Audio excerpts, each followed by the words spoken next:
تو گائز راہ جون ڈرامہ بہت ہی زیادہ انٹرسٹنگ ہو گیا ہے۔ اس ڈرامے کی پوری انفارمیشن جاننے کے لیے میری ویڈیو کو لاسٹ تک دیکھنا نہیں بھولیے گا۔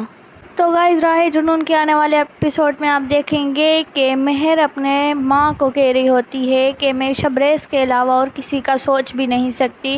وہ یہی سب کہہ کے وہ فہد کے ساتھ بات چیت کرنے ایک ہوٹل جاتی ہے۔ وہیں پر شبریز پہنچ جاتا ہے اور وہ شبریز فہد کو بہت ہی زیادہ دھمکاتا ہے اور کہتا ہے کہ مہر صرف میری ہے، مہر کی شادی میں کسی اور سے نہیں ہونے دوں گا۔ تو فہد اسے کہتا ہے ہیلو باس آپ کون ہو؟ تو وہ کہتا ہے میں جو کوئی بھی ہوں تمہارا اس سے کیا، مہر صرف میری ہے، تم آج کے بعد اسے ملنے کی جرات بھی مت کرنا۔ تو وہیں پر ان دونوں کی بحث ہو جاتی ہے، وہ ایک دوسرے کے گریبان پکڑنا سٹارٹ ہو جاتے ہیں۔ وہاں مہر ہی کو بچانا شروع کر دیتی ہے۔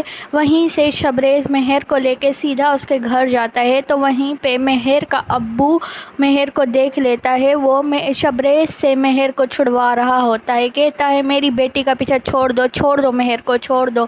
وہیں پہ شبریز کہتا ہے مہر کو میں کبھی نہیں چھوڑوں گا، مہر صرف میری ہے، مہر کی شادی میرے علاوہ اور کسی سے بھی نہیں ہوگی، اور اگر بیچ میں فہد آیا تو میں اسے بھی مارتے ہوئے دیر نہیں کروں گا۔ یہ سارے لفظ کہہ کر وہاں سے شبریز چلا جاتا ہے۔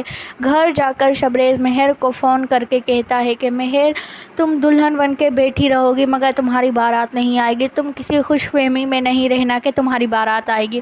وہ شبریز بہت ہی زیادہ غصے میں ہوتا ہے۔ شبریز فل جنونیت میں کہتا ہے کہ مہر تم صرف میری ہوگی، تمہاری شادی صرف مجھ سے ہی ہوگی۔ وہی ہوتا ہے، مہر کے گھر والے زبردستی مہر کی شادی تو کرواتے ہیں مگر اس کی بارات نہیں آتی۔ مہر بیٹھے بیٹھے رہ جاتی ہے مگر بارات کا کوئی اتا پتہ نہیں ہوتا۔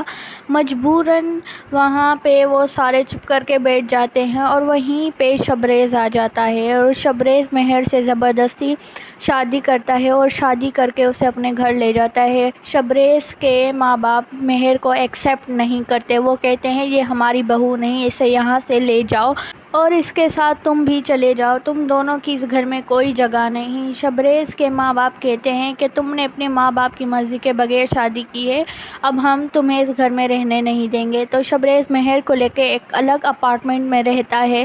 وہیں پہ مہر کی زندگی اجیرن ہو جاتی ہے، جیسے کہ مہر کے گھر والے مہر کو چھوڑ دیتے ہیں، کہہ دیتے ہیں کہ اب ہماری کوئی بیٹی نہیں، اور ہر کوئی مہر کو بہت ہی زیادہ غلط کہتا ہے۔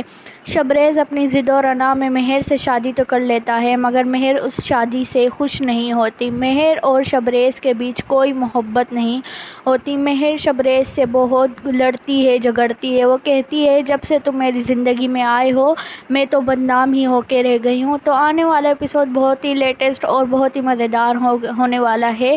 ایسے مزیدار انفارمیشن کے لیے میرے چینل کو لائک کریں، شیئر کریں، سبسکرائب کریں۔